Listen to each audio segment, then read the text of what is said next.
of the Imitation of Christ by Thomas A. Kempis.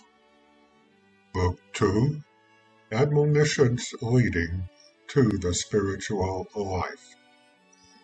Chapter 8 of Familiar Friendship with Jesus.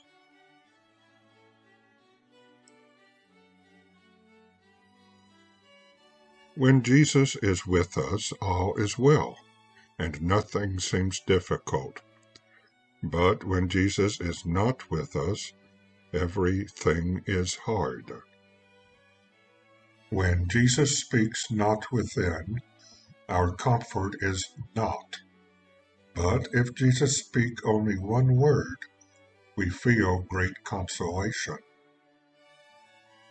Did not Mary Magdalene arise presently from the place where she wept, when Martha said to her, "The Master is come, and calleth for thee"?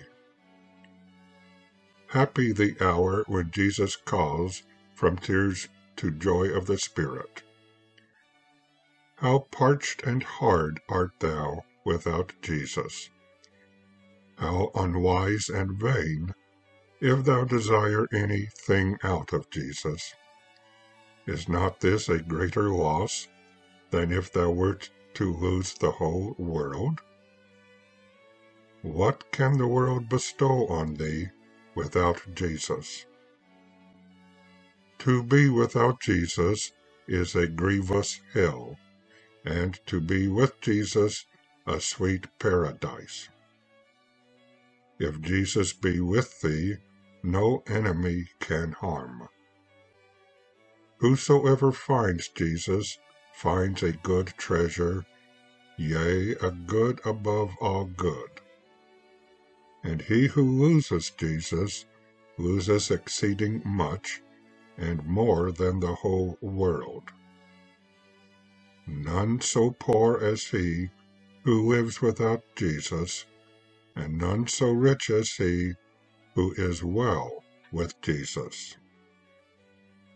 It is a great art to know how to live with Jesus, and to know how to keep Jesus is great wisdom.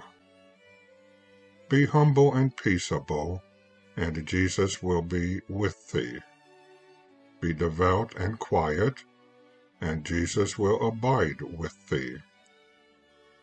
Thou mayest quickly drive away Jesus and lose his grace, if thou wilt fall back upon outward things. And if thou drive him away from thee and lose him, to whom wilt thou fly? And whom wilt thou then seek as thy friend? Without a friend thou canst not live well, and if Jesus be not thy friend above all, thou wilt be exceeding sad and desolate. Thou actest then like a fool, if thou puttest thy trust or rejoicest in any other. We ought rather to choose to have the whole world against us, than to offend Jesus. Of all therefore that are dear to thee, let Jesus alone be thine especially beloved. Let all be loved for the sake of Jesus, but Jesus for his own sake. Jesus Christ alone is to be loved with an exclusive love, since he alone is found good and faithful above all friends. For him and in him let both friends and enemies be dear to thee. And for all these must thou entreat him, that all may know and love him.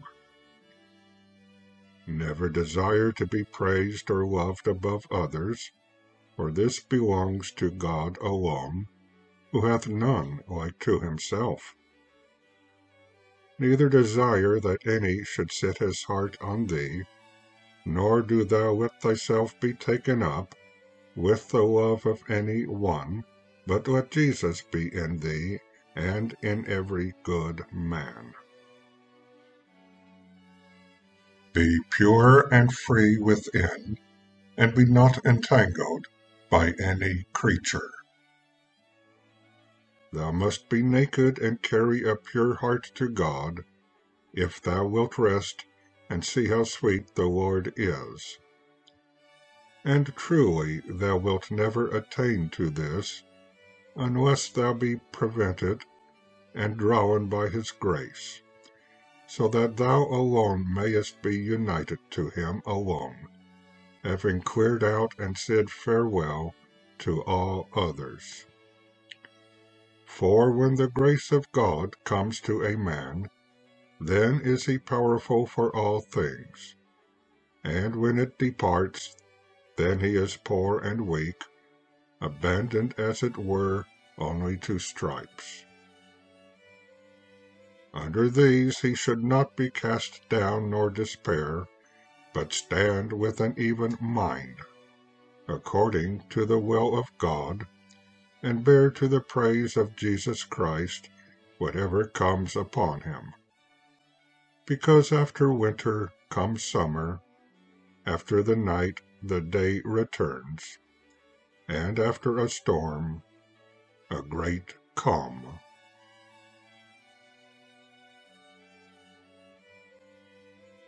And that concludes Chapter 8 of Book 2 of the Imitation of Christ.